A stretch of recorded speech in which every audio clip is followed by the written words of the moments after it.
ഡെന്നിയെ ഞാൻ ആദ്യമായിട്ട് കാണുന്നത് അവിടെ വെച്ചായിരുന്നു. ആ ഫാമിലി ഞങ്ങൾ ഒരുപാട് പേരുണ്ടായിരുന്നു. എന്നാലും ഡെന്നി എന്നെയാ ചൂസ് ചെയ്തേ.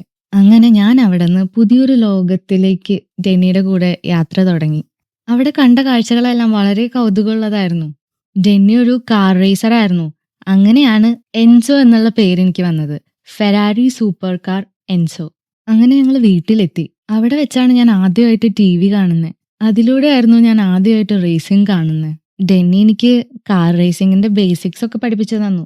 അടുത്ത ദിവസം ഡെന്നി റേസിംഗിന് പോയപ്പോൾ എന്നെയും കൂട്ടിയിട്ടുണ്ടായിരുന്നു. അത് വേറെ തന്നെ ഒരു ലോകമായിരുന്നു. എനിക്കവിടെ വളരെയധികം ഇഷ്ടമായി. ഡെന്നി എന്ത് അടിപൊളിയായിട്ടാണ് റേസ് ചെയ്തുകൊണ്ടിരുന്നത്. എനിക്ക് ഭയങ്കര അഭിമാനം തോന്നി ഡെന്നീനെ കണ്ടിട്ട്. എനിക്കൊരു കാർ റേസ് ചെയ്യാൻ പറ്റില്ലെങ്കിലും ഉള്ളുകൊണ്ട് ഞാനും ഒരു കാർ റേസർ ആയിരുന്നു. അങ്ങനെ ഇരിക്കുകയാണ് ഒരു ദിവസം സൂപ്പർ മാർക്കറ്റിൽ വെച്ചിട്ട് ഈവിനെ ഡെന്നി കാണുന്നത്. ഡെന്നിക്ക് ഈവിനോടൊരു താല്പര്യം ഉണ്ടെന്നുള്ളത് അവന്റെ ഭാവം കണ്ടപ്പോഴേ എനിക്ക് മനസ്സിലായി. പക്ഷെ എനിക്കെന്തോ ഇഷ്ടായില്ല. ഡെന്നീനൊന്ന് അവിടുന്ന് പിടിച്ചോണ്ട് പോകാൻ ഞാൻ കുറെ നോക്കി. എന്നാലും ഡെന്നിയുടെ ഫ്രണ്ട്സിന്റെ കൂടെയുള്ള ഒരു ഹോം പാർട്ടി പോലത്തെ പരിപാടിക്ക് ഈവിനെ ക്ഷണിക്കുന്നുണ്ട് ഡെന്നി. അവിടെ വന്ന് കൂടുതൽ കമ്പനിയായിട്ട് ഒരു ദിവസം റേസിംഗ് കാണാനും ഈവിനെ കൊണ്ടുപോകുന്നുണ്ട്. അവർ ഒരുപാട് അടുത്തിരുന്നു. ഇനി ഈവ് ഞങ്ങളെ വിട്ടുപോകുന്ന ലക്ഷണമൊന്നും കാണാനില്ല. അതങ്ങനെ ഒരു കല്യാണം വരെ എത്തി. ഈവിന്റെ അച്ഛനും അമ്മയ്ക്കും ഡെന്നിനെ തീരെ ഇഷ്ടായിരുന്നില്ല. പ്രത്യേകിച്ച് ഈവിന്റെ അച്ഛന്. ഡെന്നി റേസിംഗിന് പോകുന്നതൊന്നും അവർക്കത്ര താല്പര്യം ഉണ്ടായിരുന്നില്ല. കല്യാണത്തിന് ശേഷം ഞങ്ങൾ വേറൊരു വീട്ടിലേക്ക് മാറി. അവിടെ എനിക്ക് സ്വന്തമായിട്ടൊരു റൂമൊക്കെ ഉണ്ടായിരുന്നു. എന്നാലും മുന്നത്തെ അപ്പാർട്ട്മെന്റ് ആയിരുന്നു എനിക്കിഷ്ടം. ഞാൻ എന്റെ ഇഷ്ടക്കേട് പരമാവധി ഫോട്ടോ ഫ്രെയിംസ് ഒക്കെ തട്ടിയിട്ട് അറിയിക്കാൻ നോക്കി. പക്ഷെ എന്ത് കാര്യം, ഞാനെന്തോ പുതിയ വീട്ടിൽ വന്നതിന്റെ സന്തോഷത്തിൽ ചെയ്യുന്നതാണെന്നാണ് അവരുടെ വിചാരം. പതിയെ പതിയെ ഈവിൽ ഒരു പുതിയ ഓറ എനിക്ക് ഫീൽ ചെയ്യാൻ തുടങ്ങി. എന്തോ ഒരു പ്രത്യേകത. ഈവ് പ്രഗ്നന്റ് ആയിരുന്നു. ഞങ്ങൾ എല്ലാവരും ഭയങ്കര ഹാപ്പി ആയിരുന്നു. ആവശ്യങ്ങളൊക്കെ കൂടി വരുന്നോണ്ട് ഡെന്നി എല്ലാ റേസിനും പോവാൻ തുടങ്ങി. കൂടുതൽ ടീച്ചിങ്ങും ചെയ്യാൻ തുടങ്ങി. ഡെന്നി കൂടുതലും പുറത്തായിരുന്നതുകൊണ്ട് ഞാനും ഈവും ആയിരുന്നു എപ്പോഴും ഒരുമിച്ച്. ഈവിനെ കാണുമ്പോൾ ഞാൻ എന്റെ അമ്മേനെ കുറിച്ചും ചിന്തിക്കാൻ തുടങ്ങി. എന്ത് രസാണല്ലേ നമ്മുടെ ഉള്ളിൽ തന്നെ ഒരു പുതിയ ജീവൻ വളർന്നുകൊണ്ടിരിക്കുക എന്ന് പറയുന്ന കാര്യം. വയറിന്റെ ഉള്ളിൽ കിടന്ന് വാവ കിക്ക് ചെയ്യുന്നതെല്ലാം എനിക്ക് അറിയാൻ സാധിച്ചിരുന്നു. എനിക്കൊരു പ്രാർത്ഥന ഉണ്ടായിരുന്നുള്ളൂ, എന്റെ പോലെ തന്നെ ഉണ്ടാവണേ വാവ ജനിക്കുമ്പോന്ന്. ഡെലിവറി വീട്ടിൽ തന്നെ ചെയ്യാനായിരുന്നു ഈവിന്റെ പ്ലാൻ. പക്ഷെ പ്രതീക്ഷിച്ചതിലും നേരത്തെ ആയി ഡെലിവറി. അതുകൊണ്ട് ഡെന്നിക്ക് അവിടെ ഉണ്ടാവാൻ സാധിച്ചില്ല. അങ്ങനെ എനിക്കൊരു കുഞ്ഞു അനിയത്തി കുട്ടീനെ കിട്ടി, സോയി. സോയി ജനിച്ചതിന് ശേഷം ഈവിന്റെ അച്ഛനും അമ്മയും മിക്കവാറും വീട്ടിൽ എപ്പോഴും ഉണ്ടാവാൻ തുടങ്ങി. ഇനിയിപ്പോ മുന്നത്തെ പോലെയല്ല, ഒരു കുട്ടി കൂടി ഉള്ളതാ. അതുകൊണ്ട് തന്നെ ഇങ്ങനെ റേസിനൊക്കെ പോയി നടക്കുന്നത് എത്ര സേഫ് ആണെന്നുള്ള കാര്യമൊക്കെ പറഞ്ഞ് ഡെന്നീനെ എപ്പോഴും ചൊറിഞ്ഞുകൊണ്ടിരുന്നു ഈവിന്റെ അച്ഛൻ. ജോയി വന്നേ പിന്നെ ജോയിയുടെ വളർച്ച കണ്ട് അവളുടെ കൂടെ കളിച്ച് കളിച്ച് എനിക്ക് സമയം പോകുന്നതൊന്നും അറിയാണ്ടായി. ജോയിക്ക് 7 വയസ്സായി. ജോയി അവളുടെ ഫ്രണ്ട്സിനോടൊക്കെ ഞാൻ അവളുടെ ബിഗ് ബ്രദർ ആന്നാ പറയാറ്. അതെനിക്ക് ഭയങ്കര സന്തോഷാ. ഡെന്നി അധികം റേസുകളൊന്നും ജയിക്കാതെ റേസിംഗ് നിർത്തണമെന്ന് വരെ അവൻ ചിന്തിക്കാൻ തുടങ്ങിയിട്ടുണ്ടായിരുന്നു. പക്ഷെ എനിക്കത് ആക്സെപ്റ്റ് ചെയ്യാൻ പറ്റുന്നുണ്ടായിരുന്നില്ല. കാരണം അത് ഡെന്നിയുടെ നേച്ചർ ആയിരുന്നു. അവൻ ബൈ നേച്ചർ ഒരു റേസിംഗ് കാർ ഡ്രൈവറാണ്. ഞാൻ എങ്ങനെ ഒരു ഡോഗാണോ അതുപോലെ. ഒരു ദിവസം ഈവിനെ ശ്രദ്ധിക്കുമ്പോഴാണ് എനിക്ക് ആ കാര്യം മനസ്സിലായത്. ഈവിൽ നിന്ന് ഒരു വ്യത്യസ്ത മണം വരുന്നുണ്ടായിരുന്നു. ജീർണിച്ചുകൊണ്ടിരിക്കുന്ന മരത്തിന്റെ പോലത്തെ ഒരു മണം. വരാനിരിക്കുന്ന അപകടം എനിക്ക് മനസ്സിലാവുന്നുണ്ടായിരുന്നു. പക്ഷെ എന്നെ കൊണ്ട് സംസാരിക്കാൻ പറ്റുന്നുണ്ടായിരുന്നെങ്കിൽ ഞാൻ അവൾക്കൊരു മുന്നറിയിപ്പ് നൽകിയാണ്. എല്ലാം കണ്ട് ഉള്ളിലൊരു ഹെൽപ്ലെസ്നെസ് ഫീൽ ചെയ്യാൻ മാത്രമേ എനിക്ക് പറ്റിയുള്ളൂ. ഡെന്നി റേസിംഗിനെ കുറിച്ച് കുറച്ച് കൺഫ്യൂഷനിലായിരുന്നല്ലോ. ഈവ് അവനെ പറഞ്ഞ് മനസ്സിലാക്കുന്നുണ്ട്, ഒരിക്കലും ക്വിറ്റ് ചെയ്യരുത്, പുതിയ സ്പോൺസറുമായിട്ട് സംസാരിക്കണം, അങ്ങനെയൊക്കെ. ആ ഒരു മൊമെന്റിൽ എനിക്ക് മനസ്സിലായി ഡെന്നി എന്തുകൊണ്ടാണ് ഈവിനെ ഇത്രയധികം സ്നേഹിച്ചിരുന്നതെന്ന്. ഡെന്നി റേസിംഗിനായിട്ട് കുറച്ചധികം ദിവസത്തേക്ക് മാറി നിന്നൊരു സമയമായിരുന്നു. ഈവിന് തീരെ വയ്യാതായിട്ട് അവള് ഛർദ്ദിക്കാനൊക്കെ തുടങ്ങി. അത്രയും പറ്റാതായപ്പോ ഈവ് സോയിനെയും കൂട്ടിയിട്ട് അവളുടെ വീട്ടിലേക്ക് പോയി. എന്നെ കൊണ്ടുപോയില്ല. അപ്പൊ എന്നെ കുറിച്ചൊന്നും ചിന്തിക്കാനുള്ള ഒരു സാഹചര്യം ഉണ്ടായിരുന്നില്ലല്ലോ, അതുകൊണ്ടായിരിക്കാം. പക്ഷെ ഇനി ഡെന്നി വരുന്നവരെ ഞാനിവിടെ ഫുഡൊന്നും ഇല്ലാണ്ട് ജീവിക്കണം. ഇങ്ങനെയുള്ള സാഹചര്യത്തിൽ ഒരിക്കലും പാനിക് ആവരുത് എന്നാണ് ഡെന്നി എപ്പോഴും പറയാറുള്ളത്. ഞാൻ അതുപോലെ തന്നെ ചെയ്യാൻ തീരുമാനിച്ചു. സോയി കഴിക്കുമ്പോൾ കളഞ്ഞിട്ടുണ്ടായിരുന്ന ഫുഡിന്റെ ബാക്കിയൊക്കെ എടുത്ത് കഴിച്ചിട്ടും ക്ലോസറ്റിലുണ്ടായിരുന്ന വെള്ളം കുടിച്ചിട്ടും ഞാൻ എങ്ങനെയൊക്കെയോ കുറെ നേരം സർവൈവ് ചെയ്തു. 40 മണിക്കൂറിനൊക്കെ കൂടുതൽ സമയം പോയപ്പോൾ ഞാൻ ഹാലുസിനേറ്റ് ചെയ്യാൻ തുടങ്ങി. പിന്നീട് എപ്പോഴോ ഡെന്നി വന്നിട്ടാണ് എനിക്ക് ഫുഡും വെള്ളമൊക്കെ തരുന്നത്. എന്നെ ആ അവസ്ഥയിൽ ഇട്ടിട്ട് പോയതിന് ഡെന്നിയും ഈവും ഒരുപാട് വിഷമിച്ചിരുന്നു. ചെറിയൊരു കോലാഹലമൊക്കെ ഉണ്ടായെങ്കിലും ഡെന്നി പോയ മാച്ച് ഡെന്നി ജയിച്ചിട്ടുണ്ടായിരുന്നു. എപെക്സ് എന്ന് പറഞ്ഞൊരു ടീമില് പെർമനന്റ് ആയിട്ടൊരു പൊസിഷനും ഡെന്നിക്ക് ഓഫർ വന്നിട്ടുണ്ട്. ഡെന്നിക്ക് വീണ്ടും ഒരുപാട് തിരക്കുകളായി. മിക്കപ്പോഴും വീട്ടിലുണ്ടാവാറില്ല. എന്നെ ഏൽപ്പിച്ചിട്ടാണ് പോവാറ് സോയിനെയും ഈവിനെയും നോക്കാനായിട്ട്. ഈവും പോകെ പോകെ ഒരുപാട് ക്ഷീണിച്ചു വരായിരുന്നു. എന്തൊക്കെയോ കുറെ മരുന്നുകൾ കഴിച്ചിട്ടാണ് ഈവ് സർവൈവ് ചെയ്തിരുന്നത്. ഒരു ദിവസം ഈവ് എന്നെയും കൊണ്ട് ട്രക്കിങ്ങിന് പോയി. അവിടെ വെച്ച് പെട്ടെന്ന് ഈവ് കുഴഞ്ഞു വീണു. എനിക്ക് എന്താ ചെയ്യേണ്ടതെന്ന് അറിയാത്തൊരവസ്ഥയായി. ഞാൻ ഒച്ച വെച്ച് പറ്റാവുന്ന അത്രയും ഒച്ച വെച്ച് ആളുകളെയൊക്കെ വിളിച്ചു വരുത്തി. അവര് ഈവിനെ ഹോസ്പിറ്റലിലേക്ക് കൊണ്ടുപോയി. എന്റെ കഴുത്തിലെ കോളറിൽ നമ്പർ ഉണ്ടായിരുന്നുകൊണ്ട് അവര് ഡെന്നിനെയും വിളിച്ച് കാര്യങ്ങളൊക്കെ അറിയിക്കുന്നുണ്ട്. ഈവിന് ക്യാൻസർ ആയിരുന്നു. ഈവിന്റെ കൂടെ നിൽക്കാൻ വേണ്ടിയിട്ട് എപെക്സിൽ ഉണ്ടായിരുന്ന ആ ഒരു പൊസിഷനിലേക്ക് ഈ ഒരു സീസൺ ഉണ്ടാവില്ല എന്ന് ഡെന്നി വിളിച്ചു പറഞ്ഞു. എനിക്ക് ഡെന്നിയുടെ കൂടെ ഹോസ്പിറ്റലിൽ നിൽക്കണം എന്നുണ്ടായിരുന്നു. പക്ഷെ ഡോഗ്സ് അലൗഡ് അല്ലല്ലോ ഹോസ്പിറ്റലിൽ. എന്നെ ഡെന്നിയുടെ ഒരു ഫ്രണ്ടിന്റെ കൂടെ ആക്കി. സർജറി ചെയ്തിട്ട് ഈവ് എങ്ങനെ റെസ്പോണ്ട് ചെയ്യുമെന്ന് നോക്കാം എന്നാണ് ഡോക്ടർ പറഞ്ഞിരിക്കുന്നത്. പിന്നീട് അങ്ങോട്ട് ഈവ് ഹോസ്പിറ്റലിൽ തന്നെയായിരുന്നു. വീട്ടിൽ ഞാനും സോയിയും ഡെന്നിയും മാത്രമായി. സോയിയുടെ കാര്യങ്ങൾ നോക്കാനൊക്കെ ഡെന്നി കുറച്ച് കഷ്ടപ്പെടുന്നുണ്ടായിരുന്നു. സോയിനെ കൃത്യസമയത്ത് സ്കൂളിൽ വിടാനും ഫുഡ് ഉണ്ടാക്കി കൊടുക്കാനൊക്കെ ഡെന്നി പഠിക്കുന്നേ ഉണ്ടായിരുന്നുള്ളൂ. പറ്റുന്ന സമയത്തൊക്കെ ഗ്യാരേജിൽ പാർട്ട് ടൈം ജോബിനും പോയി തുടങ്ങി ഡെന്നി. ഞങ്ങളെല്ലാവരും ഞങ്ങളുടെ പുതിയ ജീവിതത്തോട് അഡാപ്റ്റ് ചെയ്ത് തുടങ്ങിയിട്ടുണ്ടായിരുന്നു. അങ്ങനെ ഒരു ദിവസം ഡെന്നിക്ക് ഒരു കോള് വന്നു, ഈവിനെ ഹോസ്പിറ്റലിൽ നിന്ന് ഡിസ്ചാർജ് ചെയ്യാനായിട്ട്.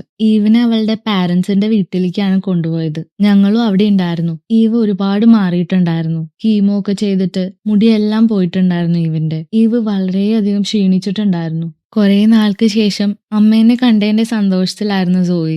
സോയി അമ്മയ്ക്ക് ബുക്കൊക്കെ വായിച്ചു കൊടുക്കുന്നുണ്ടായിരുന്നു. ഈവിന്റെ പാരന്റ്സിന് ഈവിനെയും സോയിനെയും അവരുടെ കൂടെ തന്നെ നിർത്താനായിരുന്നു താല്പര്യം. ഈവിന്റെ അവസ്ഥ എങ്ങനെ ആയതുകൊണ്ട് കുറച്ചു നാള് നോക്കിയിട്ട് പിന്നെ വീട്ടിലേക്ക് മാറാന്നാണ് തീരുമാനിക്കുന്നത്. ഈവ് ഡെന്നിനോട് വീണ്ടും റേസ് ചെയ്യാനായിട്ട് പറയുന്നുണ്ട്. ഡെന്നിനെ കൊണ്ട് പ്രോമിസ് ചെയ്യിക്കുന്നുണ്ട് ഒരിക്കലും റേസിംഗ് ക്വിറ്റ് ചെയ്യില്ല എന്ന്. പിന്നീടുള്ള രാത്രികളൊന്നും എനിക്ക് ഉറങ്ങാൻ സാധിച്ചില്ല. എനിക്കറിയായിരുന്നു ഈവിനെ കൊണ്ടുപോകാനായിട്ട് ഒരു രാക്ഷസൻ വരുംന്ന്. പക്ഷെ എന്നെ മറികടക്കാണ്ട് അവന് ഈവിന്റെ അടുത്ത് എത്താൻ പറ്റില്ല. വീട്ടിലുള്ള ദിവസങ്ങളില് ഡെന്നിയും എന്റെ കൂടെ ഈവിന് കാവലിരുന്നു. ഈവ് അവളുടെ പരമാവധി ശ്രമിച്ചു. പക്ഷെ അവൾക്കറിയായിരുന്നു ഇനി അധിക ദിവസം അവൾക്കില്ല എന്നുള്ളത്. എന്തോ എല്ലാം എനിക്ക് മനസ്സിലാവുന്നുണ്ടെന്ന് മനസ്സിലായതുപോലെ മരണം ഒന്നിന്റെയും അവസാനം അല്ലാന്ന് ഈവ് എന്നോട് പറഞ്ഞിരുന്നു. ആ ദിവസം ഈവ് മരിച്ചു. എല്ലാവരും ഈവിന്റെ മരണാനന്തര ചടങ്ങുകൾക്കായിട്ട് പോയി. എനിക്ക് ഈവിന്റെ ക്യാപ്പ് അവിടെ പിടിച്ച് അവളെ ഓർത്തിരിക്കാൻ മാത്രമേ സാധിച്ചുള്ളൂ.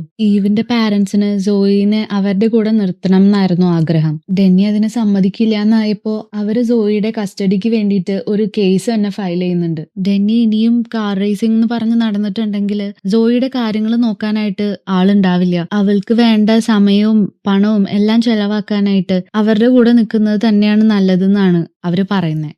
ഇതൊക്കെ കേട്ടിട്ട് ഡെന്നിക്ക് ഒരുപാട് ദേഷ്യം വന്നു. അവിടുന്ന് സോയിനെയും കൂട്ടിയിട്ട് ഞങ്ങൾ 3 പേരും വീട്ടിലേക്ക് തിരിച്ചുപോയി.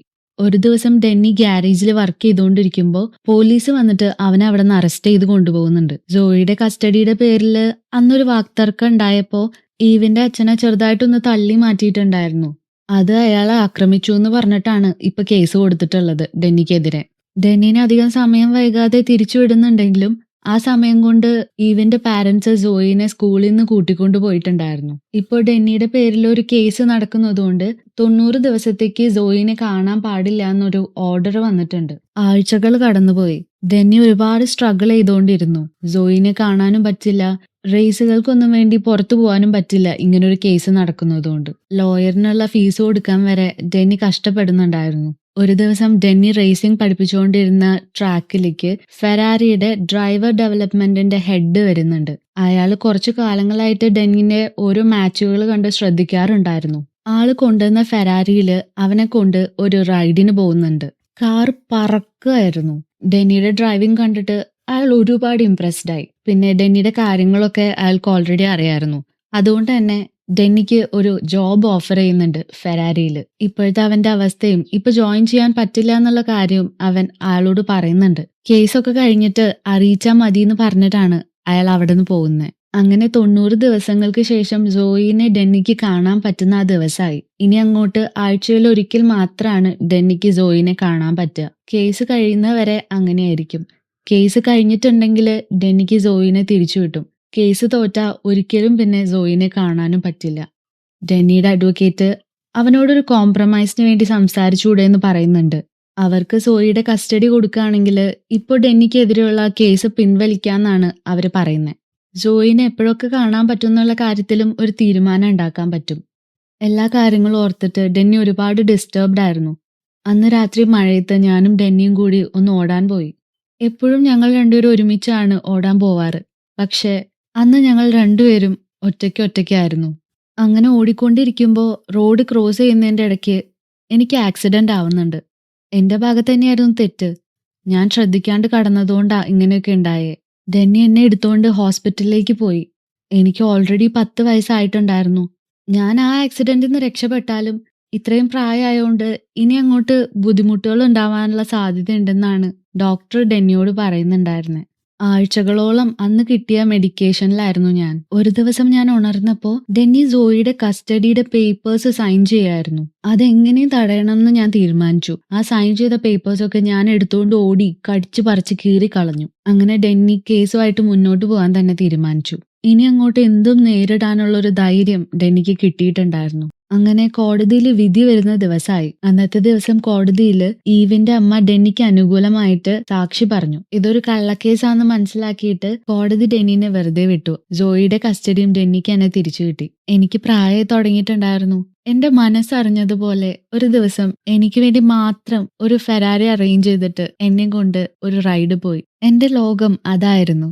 ഡെന്നിക്ക് നല്ലൊരു ഫ്രണ്ടായിട്ടിരിക്കാൻ എനിക്ക് സാധിച്ചു. ഈവ് പറഞ്ഞിട്ട് എനിക്കറിയാം, മരണം ഒന്നിന്റെ അവസാനമല്ല. ഒരു ഡോഗിന്റെ അടുത്ത ജന്മം മനുഷ്യനായിട്ടാണെന്നാണ് പറയാ. Now I am ready. ഞാൻ റെഡിയാണ്. അടുത്ത ജന്മം ഒരു മനുഷ്യനായിട്ട് ഞാൻ പുനർജനിക്കുന്നുള്ള ആ ഉറച്ച വിശ്വാസത്തിൽ ഈ ലോകത്തിനോട്, ഈ ഒരു ജന്മത്തിനോട് വിട പറയാൻ ഞാനിപ്പോൾ തയ്യാറായിരുന്നു. 8 വർഷങ്ങൾക്ക് ശേഷം ഡെന്നിയും സോയിയും ഇപ്പോൾ ഇറ്റലിയിലാണുള്ളത്. ഡെന്നി ഇപ്പോൾ ഫെരാറിയിലാണ് വർക്ക് ചെയ്യുന്നത്. ഒരു ഫേമസ് ആയിട്ടുള്ള കാർ റേസറാണ്. സോയിയും വളർന്നു വലുതായി. ഒരച്ഛനെയും മകനെയും സോയി ഡെന്നിയുടെ അടുത്തേക്ക് കൊണ്ടുവരുന്നുണ്ട്. ആ കുട്ടി ഡെന്നിയുടെ വലിയൊരു ഫാനായിരുന്നു. അവന് ഓട്ടോഗ്രാഫ് കൊടുക്കാനായിട്ട് പേര് ചോദിക്കുമ്പോഴാണ് അവന്റെ പേര് എൻസോ എന്നായിരുന്നു. അവനും വലിയൊരു റേസർ ആവണം എന്നാണ് ആഗ്രഹം എന്നാണ് അവന്റെ അച്ഛൻ പറയുന്നത്. നിങ്ങളുടെ മകനെ കാണുമ്പോൾ എനിക്ക് എൻ്റെ ഒരു ഫ്രണ്ടിനെയാണ് ഓർമ്മ വരുന്നതെന്നാണ് ഡെന്നി പറയുന്നത്. ഡെന്നിയുടെ നമ്പർ അവർക്ക് എഴുതി കൊടുക്കുന്നുണ്ട്.